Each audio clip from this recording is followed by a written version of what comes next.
At its height, Rome controlled over a quarter of the world's population. Its armies marched unchallenged. Its economy boomed. Its cities glittered with temples, monuments, and wealth. And its people believed, genuinely believed, that it would never fall. And then, it did. Not in a single moment.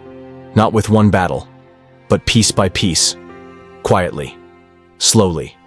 Until what once felt eternal was gone. Now, over 1,000 years later, another superpower stands at the center of the world, the United States. It too commands unmatched military strength, global influence, technological power, and a deep belief in its own exceptionalism.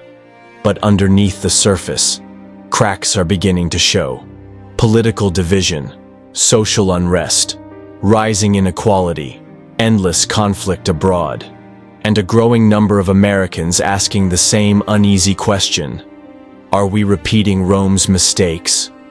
What if the fall of an ancient empire isn't just history, but a warning? What if the real lesson of Rome is about what happens to any nation that stops listening to its past? Let's take a closer look. The rise that made the fall. Possible Rome didn't begin as a sprawling empire. It began as a humble city on the banks of the Tiber River, a republic carved out by people who had once lived under kings and swore they never would again. Its early leaders weren't emperors. They were elected officials, consuls and senators, guided by a constitution, by law, by civic duty. Rome was built on a simple but powerful idea: that no one man should hold too much power for too long. That citizens, at least the privileged ones, should govern themselves. And that idea? It worked. For centuries, the Roman Republic grew, not just through conquest, but through integration. Conquered peoples became Roman citizens. Roads and aqueducts brought prosperity, and Roman law became the spine of a vast multicultural civilization. But here's the catch. Rome's greatest strength became the seed of its undoing. Because with every new province, every new victory, came more wealth, more slaves, more landowners, more generals with loyal armies, and ambitions far greater than loyalty to the Senate. As Rome expanded, its balance of power began to tilt. Wealth pooled at the top. The poor became dependent on handouts. Political candidates began to buy votes with bread and spectacle. And the Senate, once the heartbeat of the Republic, became a stage for power plays. By the time Julius Caesar crossed the Rubicon in 49 BCE, the Republic wasn't a republic anymore. It was already breaking. And the people, exhausted by chaos, didn't resist. They welcomed empire, because empire promised order. That's the first lesson Rome offers. Sometimes, nations trade freedom for stability. Not because they're forced to, but because they've lost faith in the system that once held them together. The signs of decay. Rome didn't fall in a day. There was no single battle, no final moment where the lights went out. Instead, it drifted into collapse. And perhaps the most terrifying part? For a while, everything looked fine. The Colosseum still drew crowds. The markets bustled. Coins still bore the emperor's face. But underneath the surface, something was breaking. 1. Economic hollowing.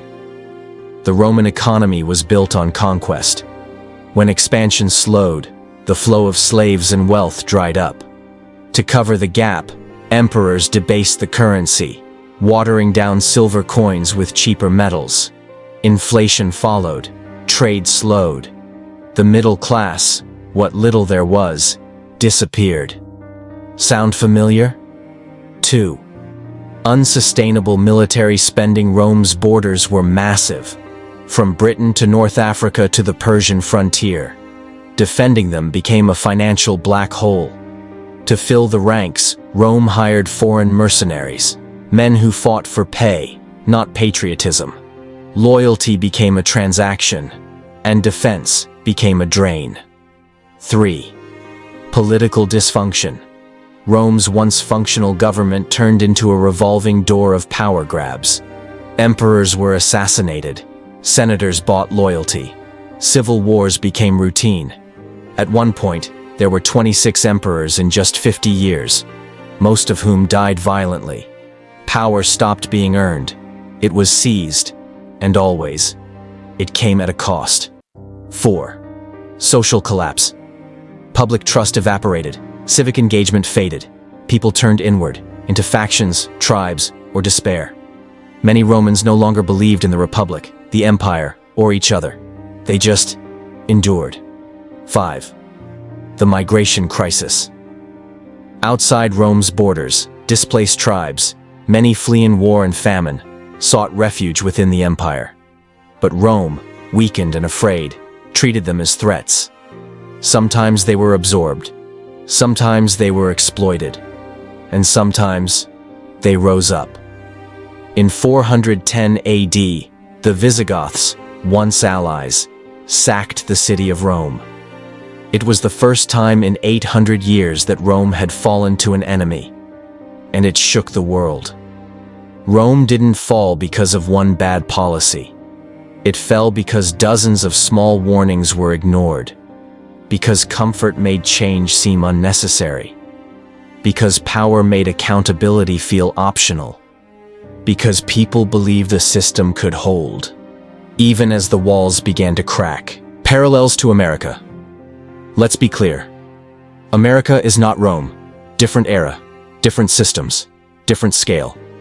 But history isn't about exact copies. It's about patterns. And when we look at America today, those patterns start to echo loudly. 1. Wealth concentration. In Rome, a small elite owned vast estates while the masses survived on state grain. In America, the top 1% now own more wealth than the bottom 90% combined. Middle-class wages have stagnated. Home ownership is out of reach for millions. And like ancient Rome, more and more people rely on public assistance, not out of laziness, but because the system is stacked against them. Second, endless expansion and its cost. Rome stretched its legions across Europe, North Africa, and the Middle East. Today, the US maintains over 750 military bases in more than 80 countries. We spend more on defense than the next 10 countries combined. But are we building strength or burning resources to maintain an illusion of control? 3. Political dysfunction. In Rome, the Senate became a rubber stamp. Power shifted from the people to individuals who could manipulate the system. In the US, trust in government is near historic lows. Gridlock is the norm. Political polarization is no longer a debate. It's a cultural war. And when the people stop believing the system can fix itself, they start looking for someone who says they can. That's when republics become something else. 4. Civic breakdown. In Rome, civic identity eroded. People stopped identifying as Roman and started identifying with their tribe, region, or religion. Sound familiar? America too is splintering. By race, by class, by party. We live in different media bubbles, vote in different realities, and increasingly, don't even agree on basic facts. The too big to fail mindset.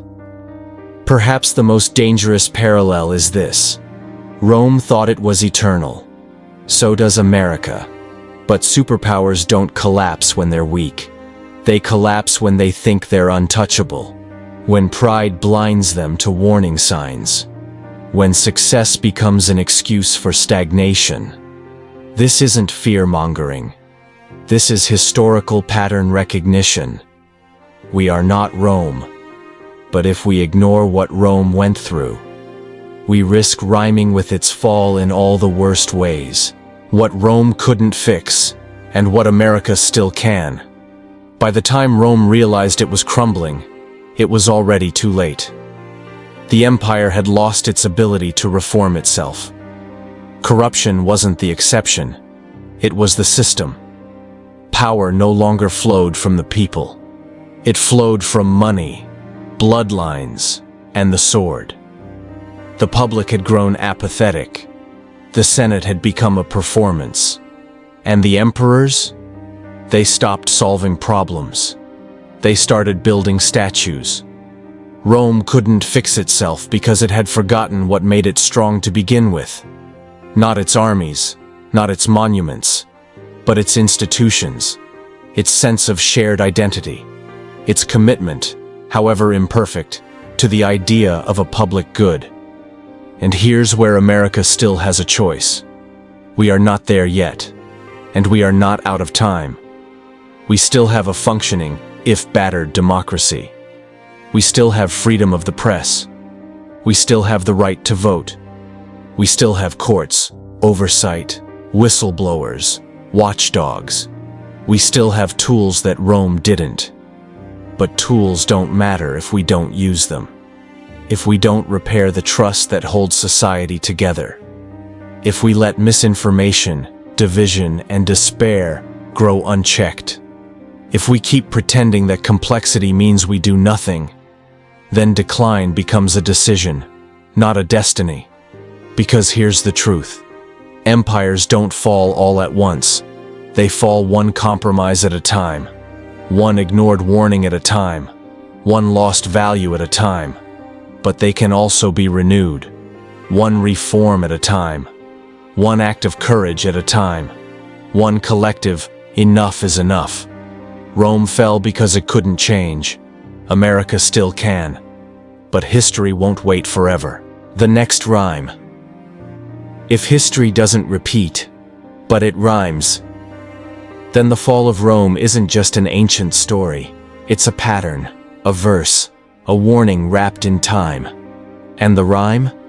It's written by nations that forget what made them strong, by societies that confuse power with permanence. That mistake having everything, for needing nothing to change. But here's the part no one talks about. Rome didn't think it was falling. Not when the roads still worked. Not when the markets still buzzed. Not even when the Visigoths marched through the gates. To the average Roman, it probably just felt like one more strange day in a declining empire. That's the danger. Collapse doesn't always look like collapse, until it's history. So where does that leave us? Are we in the middle of America's fall? No one can say. But we are in a moment of choice. A moment where every institution is under pressure. Where facts are contested. Where trust is broken. Where division feels easier than unity. And cynicism feels smarter than hope.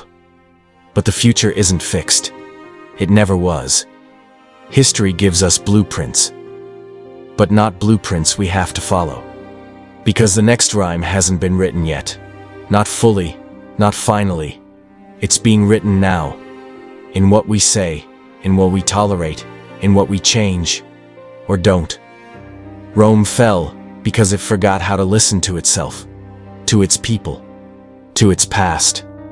If we still remember how to listen, to history, to warnings, to one another, then maybe, just maybe, we can still change the rhyme. The past isn't just a record of what happened. It's a mirror, showing us what could happen again. Rome rose because it believed in a republic. It fell because it stopped defending one. America still has a choice.